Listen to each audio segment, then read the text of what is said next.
मूर्खता केवल मनुष्यों में नहीं होती, पशु पक्षियों में भी होती है।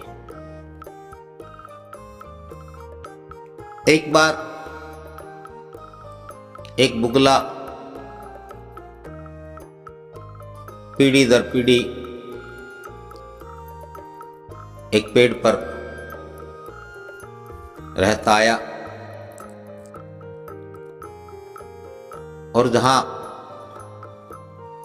चाहे कोई पशु हो, कोई पक्षी हो, चाहे मनुष्य हो, हम दरअसल सभी अतीत से जुड़े होते हैं, अतीत से जुड़े रहते हैं। तो एक विशाल पेड़ पर एक बुगले का भी रैन बसेरा था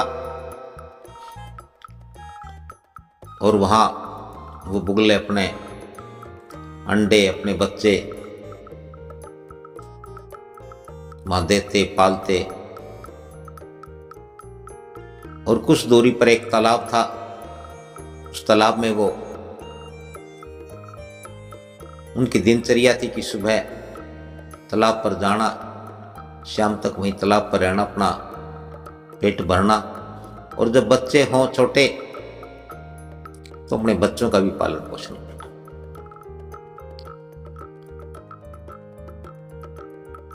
कई पीढ़ियां बीत गई थी, सब कुछ ठीक ढंग से चल रहा था,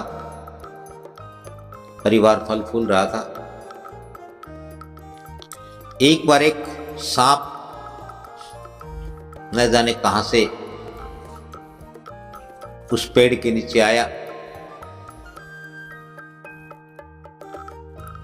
और उसे वहां एक चूहे का एक बिल मिल गया। सबसे पहले तो वह सांप उस चूहे के बिल में घुस जाता है जिसमें उसके बच्चे होते हैं, उसका परिवार होता है। वह सांप चूहे के इस पूरे परिवार को खा जाता है, नष्ट कर देता है और उस बिल पर अपना कब्जा करके वो वहां रहना आरंभ कर देता है। अब वह सांप उस बिल में रहने लगा तो वह भोजन की तलाश में इधर उधर, कभी दिन में कभी रात में वह बाहर निकलता, अपना भोजन करता और अपने बिल में आ जाता।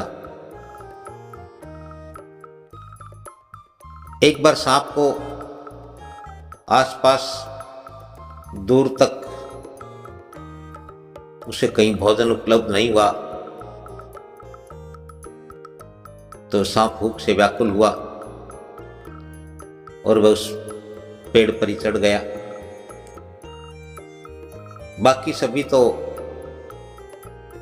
पक्षी उड़ गए, लेकिन बुगले के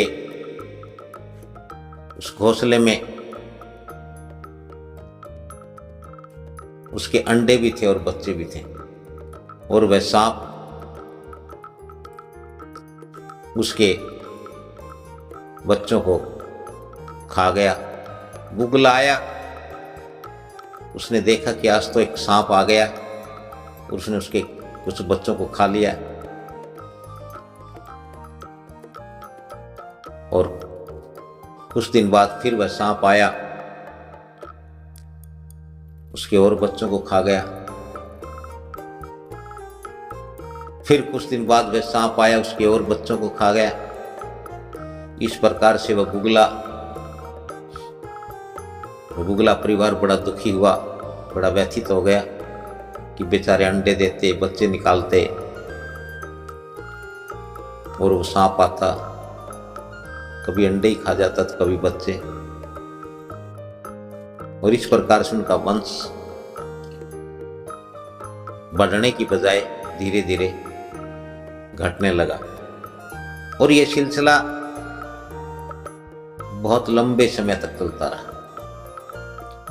अब बुगला सांप का मुकाबला नहीं कर सकता था। बुगले को सांप से छुटकारे का, उससे बचाव का कोई यत्न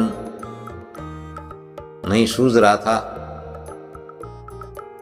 वह इसी दुविधा में, इसी द्वंद में फंसा रहता कि कैसे इस सांप से छुटकारा पाया जाए, इससे निजात पाई जाए कि ये सांप या तो मर जाए या कहीं दूर चला जाए और मेरा परिवार पहले की तरह से फलने फूलने लगे, बढ़ने लगे। लेकिन बुगले को कोई रास्ता नहीं सूझ रहा था और इस कशमकश में, इस पेशो पेश में बुगला बड़ा ही व्यथित और दुखी रहने लगा। उसकी इस आचरण को उस तालाब में रहने वाले मेंढकों ने, मछलियों ने भी देखा कि आजकल बुगला कुछ उदास रहता है, कुछ दुखी रहता है। अब इसकी कर्म में उतनी चंचलता, उतनी चपलता और उतनी